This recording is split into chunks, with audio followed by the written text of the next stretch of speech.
Mungkin buat ini aja Mbak, perkenalan singkat aja biar mungkin ada yang di ranah teman-teman di ranah lain juga bisa mengenal Mbak Sekar seperti apa gitu. Mbak Sekar ini siapa gitu? Aduh, saya adalah seorang perempuan. Bener lah ya. Iya, perempuan. Saya dilahirkan kebetulan dari kedua orang tua yang seniman. Saya tidak pernah meminta, tapi ternyata saya ditakdirkan seperti itu. Dan saya sangat bersyukur karena kedua orang tua saya seniman. Bapak saya seorang pantomime dan ibu saya seorang pelukis. Masa kecil saya yang saya sempat sampaikan bahwa saya tidak dilahirkan sebagai seorang yang percaya diri pada waktu itu. Terus saya suka sekali dengan bergerak.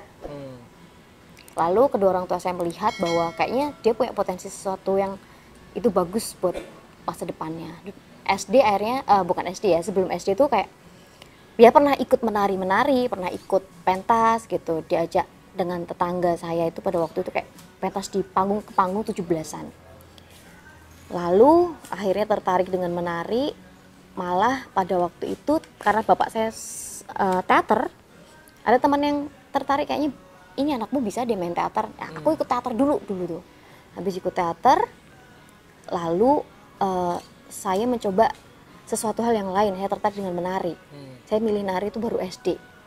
SD kelas, aku lupa. SD pokoknya kalau nggak salah kelas 3, kelas 4 aku. Milih pada waktu itu di Mas Didi, tapi ternyata di situ ada sesuatu yang sebelum saya pas. Terus saya milih lagi di balet. Nah, barulah balet dari kelas 3 sampai kelas 6 SD. Balet, Mbak? Balet aku. Aku baru tahu loh ini. Iya, Pak. Serius balet nih? Aku balet. Basicnya balet ya? Basicku balet. Salah satu guru yang menginspirasiku adalah Bu Helvi. Dia guruku balet gitulah. Bu Helvi itu yang mempercayai buat, yuk kamu pentas di sini, kamu pentas di situ. Pentasnya itu pembukaan pameran. Terus karena beliau juga cucu dari Avandi. Nah, jadi kan ada relasi-relasi di situ kan. Terus ya kayak buka pameran. Terus ternyata juga aku pernah membuka pamerannya ibuku juga. Percaya diri gitu. Aku nggak tahu nih yang namanya pada waktu itu pentas penyusunan tari itu aku nggak tahu gitu. Ya udah yang namanya gerak-gerak aja gitu. Udah gerak di style musik ini. Terus apa yang aku dapatkan di balet aku gerak aja di situ. Di sini juga sama di mana-mana gitu. Ulang tahun saudaraku, aku nari. Pokoknya seneng banget di situ. Aku mulai percaya diri buat aku pentas-pentas. Tapi nanti pada waktu itu juga itu tadi yang aku sampaikan bahwa aku punya sisi yang aku nggak percaya diri kalau aku di sekolah gitu. Karena nggak tahu lah teman-temanku menyikapiku seperti apa gitu. Tapi ya itu tidak berlangsung lama sih. Karena SD itu mereka sudah mulai berubah. So, aku juga menunjukkan apa yang harus aku tampilkan ke mereka bahwa Kinanti Sekarhina bukan orang yang bisa seperti itu gitu, yang yaudah lemah lembut nangis, isinya cuma nangis gitu. Akhirnya aku semangat, aku mau nunjukin bahwa aku bisa menjadi sesuatu yang berguna. Di SD masih aku nggak ninggalin tari, coba main teater juga, coba pernah main film. Film pertama yang aku perankan itu di Air Mata Surga, karyanya Mas Iva dan Mas Edi. Dia sekarang di Iva ya, bukan For Color. Nah, ya. Mereka berdua pertama kali banget aku main film di situ. Main teater masih sama Mas Broto, didampingin Mas Broto dan teman-teman yang lain. Baru aku milih SMKI. Karena Mas Broto salah satunya yang kayak ngarahin, kamu di sini aja deh, karena di sini sekolahnya seni bagus dan kamu suka. Ya aku milih itu, ya udah di SMKI. Setelah SMKI banyak sesuatu yang aku dapatkan di situ, banyak pelajaran tentang seni yang aku dapatkan di situ. Dan aku mulai paham apa yang kemarin sudah aku lakukan dari kecil gitu. Aku ternyata di pentas-pentas itu aku sudah menyusun tari. Tapi aku gak sepaham gitu loh, oh ternyata aku sudah menyusun tari tapi inilah kayak gitu, aku masih improvisasi. Dan di kuliah akhirnya aku memilih ISI Jogja 2007 aku lulus 2012.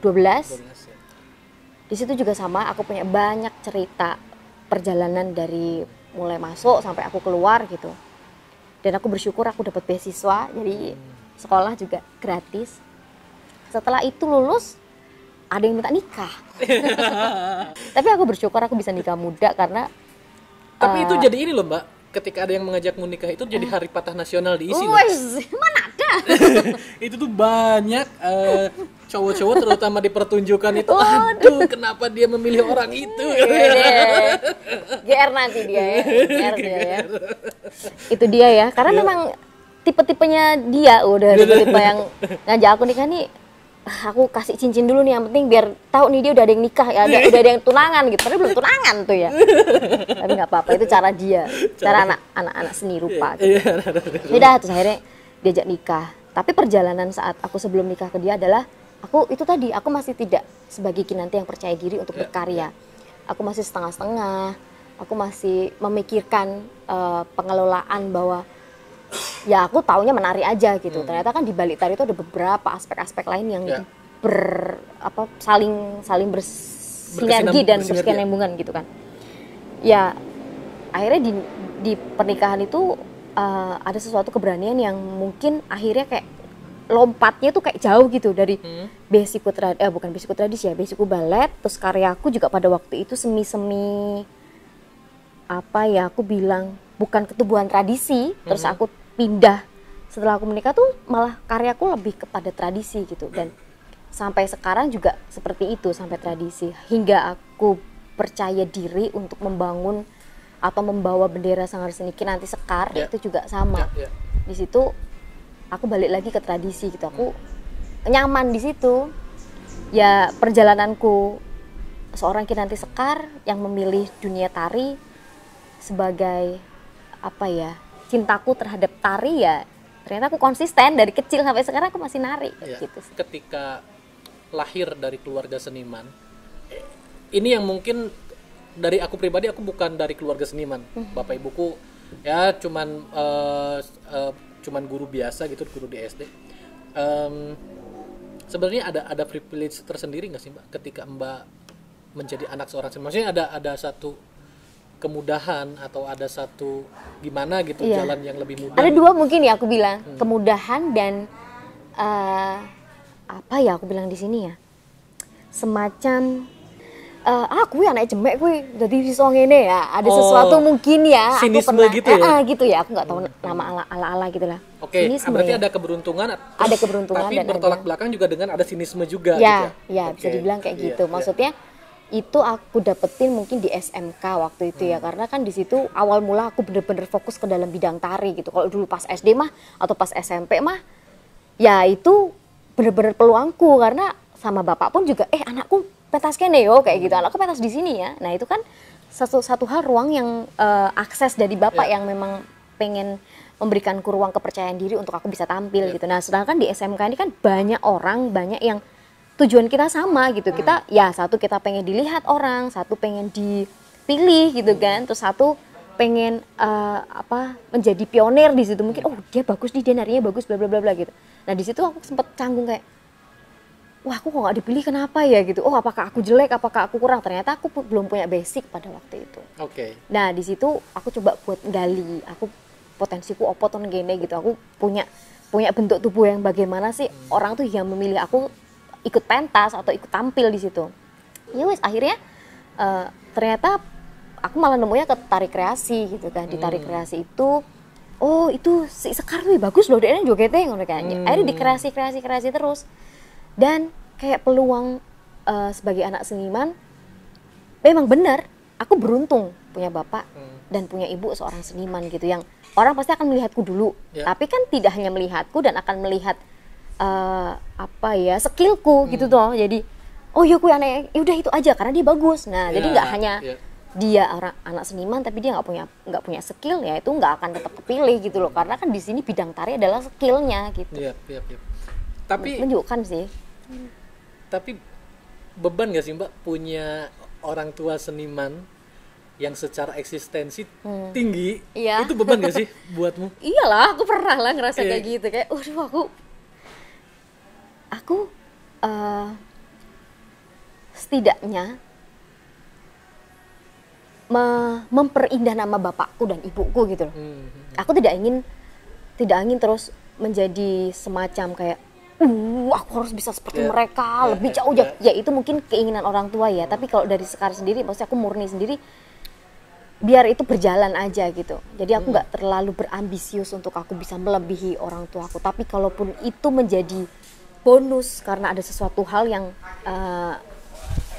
karena itu karyaku, karena itu sesuatu hal yang memang itu benar-benar aku raya, aku nggak apa-apa gitu. Tapi bebanku ya kalau aku tidak bisa apa ya, kayak ya ini pilihanku dan aku nggak bisa bertanggung jawab. Nah itu yang aku malu, itu beban kalau aku nggak bisa bertanggung jawab. Aku memilih dunia tari, berarti apa yang harus aku lakukan adalah ya aku mampu memperindah duniaku gitu. Berarti sejak kapan Mbak Sekar ini Mbak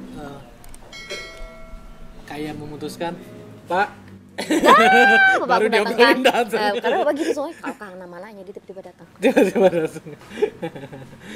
gitu deh.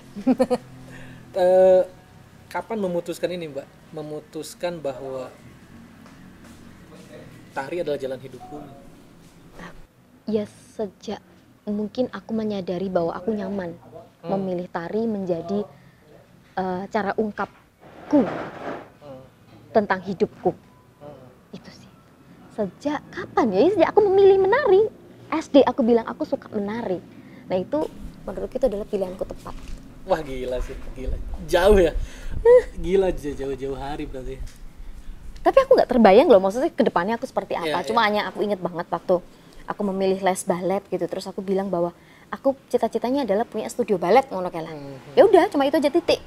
Nah, pas mulai terwujudkan mimpiku tuh baru jadi di rumahku yang sama bapak itu di belakang itu ada studio lukisnya ibu. Nah, sampai sebegitunya ibu mengalihkan studio lukis untukku sebagai studio tari. Nah, itu tuh kayak menurutku, oh, tanggung jawab besar loh ini karena kan ini ya kayak ruang yang dimana itu ruang bekerja ibu tiba-tiba dikasihkan ke aku untuk studio tari itu kan wow, kan ya itu akhirnya aku. Tapi kenapa? Bukan kenapa sih, kok kenapa?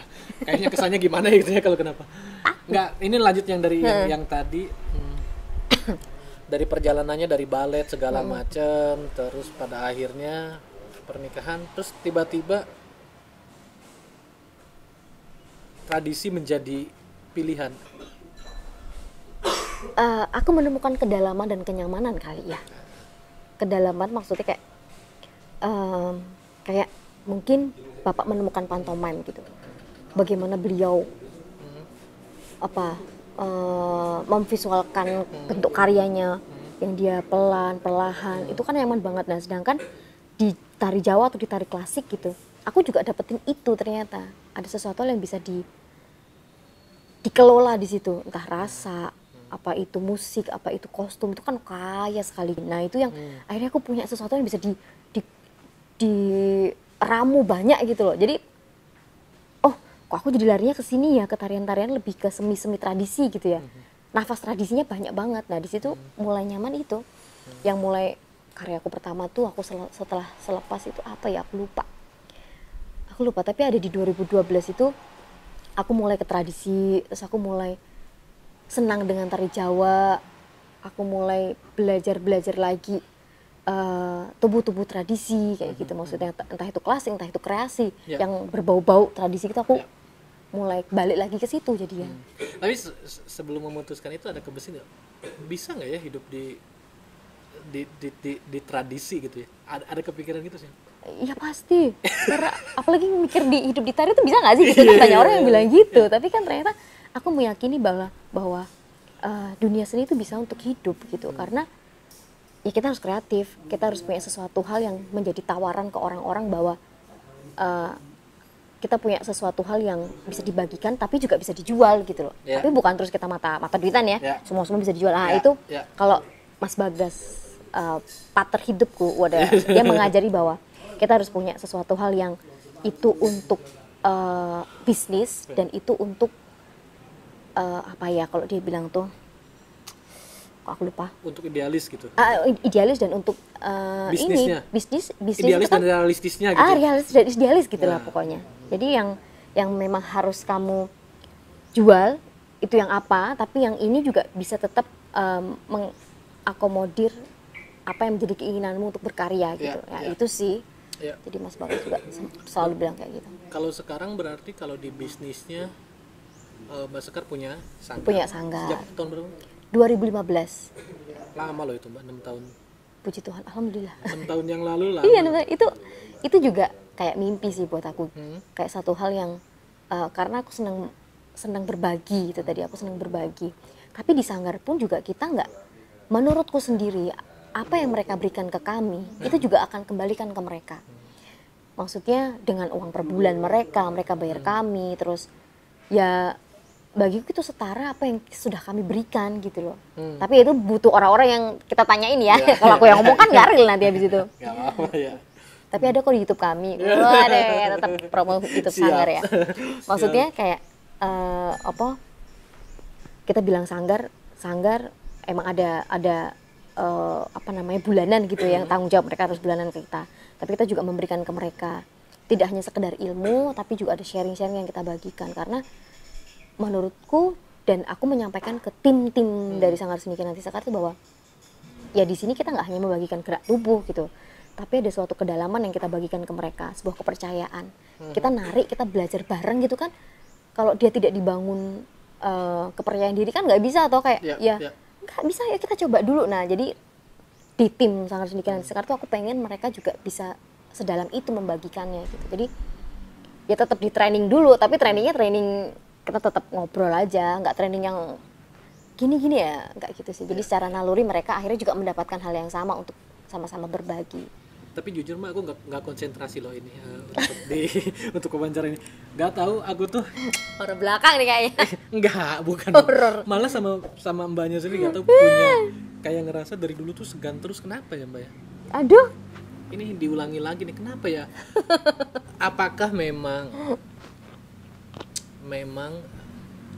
pelaku tradisi beserta dengan segala kedalamannya tuh memang punya aura tersendiri? Apa kira-kira kamu menyadari itu nggak Pak? Karena kalau aku ngerasain itu, cuman kalau dijelasin apa ya? Maksudnya kalau kita ngomongin aura juga susah ya. Dan itu tuh sangat susah loh Mbak. Ini obrolan lama aku bersama Gedek dan segala macamnya. Memang Sekar tuh di situ gitu. Dia keluar panggung aja udah ngapa-ngapain udah selesai katanya. Hancur semua. Waduh. Karena marahnya aku. Enggak. Tapi ada enggak sih Mbak sebenarnya? Kamu menyadari itu dulu. Kamu menyadari itu enggak? Aku pernah menyadari itu. Aku belajar dari bapak yang aku bilang. Bahwa ya kalau kamu di panggung itu kamu sudah harus bisa menguasai dirimu sendiri. Kalau kamu sudah bisa menguasai dirimu sendiri, kowe pasti iso narik penonton itu ngikutin alur apa yang pengen kamu lakukan. Apapun itu, entah itu pantomime, entah itu teater, entah itu nari, nah kayak gitu sih. Ada nggak cara melatihnya? Cara melatihnya apa ya? Lebih mensyukuri hidup. Waduh, ini bener sih, itu bener sih. Iya. Iya, lebih itu mensyukuri yang hidup. Beliau dapat. Saya dapatkan dari beliau. Apa ya? Mandi di mana gitu. Agak ada lah. Aku pakai jampi sebenarnya. Mesti karena kan Aku pakai susu kanan kiri. Iya. Ya. Orang-orang mesti kan berpikirnya tuh kalau udah ngomongin yang kayak gitu mesti berbau mistis ya. Padahal sebenarnya mungkin karena banyak hal ya Mbak. Jam terbang berpengaruh, jelas ya. Jam terbang, pengalaman, terus ya itu tadi keikhlasan, segala macam. Menghargai sebuah karya juga. Menghargai karya proses. Itu sih yang selalu tak jalankan. Maksudnya aku memahami apa yang akan aku lakukan sekarang gitu. Maksudnya kayak Pandot itu salah satu yang mungkin terberat buatku ya, karena aku sudah memerankan sosok beliau gitu di pantai. Warna yang harus itu dihilangkan dari aura-aura tertentu. Dan aku bilang, ini Pandot kok nggak doain aku ya kalau aku terjadi apa-apa gimana? Karena aku takut posisinya di situ. Adegannya di pinggir pantai, di pantai, di airnya lagi. Aku di air, di kapal yang tidak ada pegangan sama sekali. Dan aku pucuk itu kan itu di luar nalar loh. Ya itu ada bapak kan waktu itu. Bapak pun tak liatin, tiba-tiba bapak langsung pergi itu. Bapak tuh ngapain tak liatin? Wah aku tiru pamu kok ngono kuwi. Bapak takut ya. Iya, bapak kan nonton gitu kan. Dan itu aku juga apes gitu, tapi di situ aku doa ya, di situ aku pernah doa juga. Ya selalu aku melakukan apapun, ritualku adalah doa gitu, karena aku memasrahkan apa yang hari ini aku lakukan. Di situ aku juga berdoa bahwa aku tidak ingin menyerupai beliau, tapi aku ingin ditemani beliau hadir di dalam diriku. Jadi doaku tuh isinya kayak gitu bukannya nggak ada ya, maksudnya. Aku memasrahkan bahwa hari ini temanin saya untuk membawakan sosok beliau, sosok ibu aku pada waktu itu. Mbak, mau sampai kapan nari? Wah, sampai lelah tubuh ini. Waduh. Ya aku Itu sangat, pertanyaan serem gak sih buat penari gitu kayak? iya, karena perempuan punya satu yang mungkin masa. Aku menyadari itu karena aku juga ngerasa kayak aku harus mulai memilih apa yang menjadi konsumsi tubuhku untuk dipublikasikan gitu. Maksudnya aku harus memilih, ya itu memilih apa yang harus mereka tuh konsumsi untuk tubuhku tuh, aku menari seperti apa sih gitu kan. Maksudnya aku mau melihat seperti aku menari sampai kapan, kayak apa yang harus aku lakukan. Dan kalau bapak sih selalu bilang, "Kowe delok ngono kae lho, penari-penari Bu Harti yang dia tarian klasik gitu kan." Iya sama, tari klasik dia bisa terus berangsur, tapi kan ada sesuatu yang mungkin nggak bisa, mungkin jengkeng, yang terus naik pelan. Nah berarti kan kelembutan, kesadaran tubuh, nah itu yang mungkin sampai memang benar-benar aku sudah tidak mampu lagi, aku masih pengen terus menari kan. Merinding. Sampai Tapi, Mbak, lelah ya. akhirnya dari sekian banyak perjalanan Mbak sampai hari ini, akhirnya yang Mbak dapetin dari tari itu apa, Mbak? Ya ini kehidupanku. Waduh, ini berat deh. Iya ya. Yang aku dapatkan Kehidupannya. dari tari, aku bisa lebih menghargai hidup. Sebagai personal dan sebagai masyarakat. Aku menghargai siapapun yang berproses denganku, dan aku belajar menghargai juga dari tari gitu. Karena aku dari dulu tuh sebenarnya kayak nggak memilih untuk berkompetisi gitu. Aku lebih suka berkolaborasi. Nah ini menarik nih. Tadi soalnya sempat dilontarkan juga sama Mas Bagas. Dunia seni itu identik dengan kompetisi ya. Itu tidak bisa dipungkiri. Semua orang tuh, walaupun enggak kok aku nggak berkompetisi, tapi udahlah ternyata itu tuh, gitu ya. Ya ternyata. Nah tapi kenapa dan memang ketika aku melihat Mbak Sekar memang tidak melakukan itu. Mbak Sekar ya udah dengan diri sendirinya dan berkolaborasi. Kenapa gitu Mbak? Itu menjadi pilihannya Mbak Sekar. Karena mungkin aku nggak melakukan apapun tuh nggak ada sesuatu hal yang kayak aku harus menjadi sosok bla bla kayak gitu. Jadi tidak pernah yang aku pengenin kayak gitu. Ya biar murni aja, apapun nantinya sosoknya nanti Sekar mau menjadi penari atau tiba-tiba amin ya jadi maestro ya. Amin. Tapi itu harus punya perjalanan yang jauh dan harus punya sesuatu hal yang memang benar-benar bagus. Maksudnya nantinya diriku akan menjadi apa gitu, kayak ya tetap lewat menari gitu. Lewat menari aku pengen terus konsisten gitu. Gak pernah berkompetisi, tapi punya apa ya, kayak berbagi, itu yang selalu aku coba lakukan. Sudah lama ya kita ngobrolnya. Setengah jam. Setengah jam. Cukup lah ya Mbak. Seperti itu Mbak, karena udah adzan juga. Iya. Mbak Sekar terima kasih ya. Sukses terus, sehat terus buat keluarga dan Amin. sanggarnya. Amin.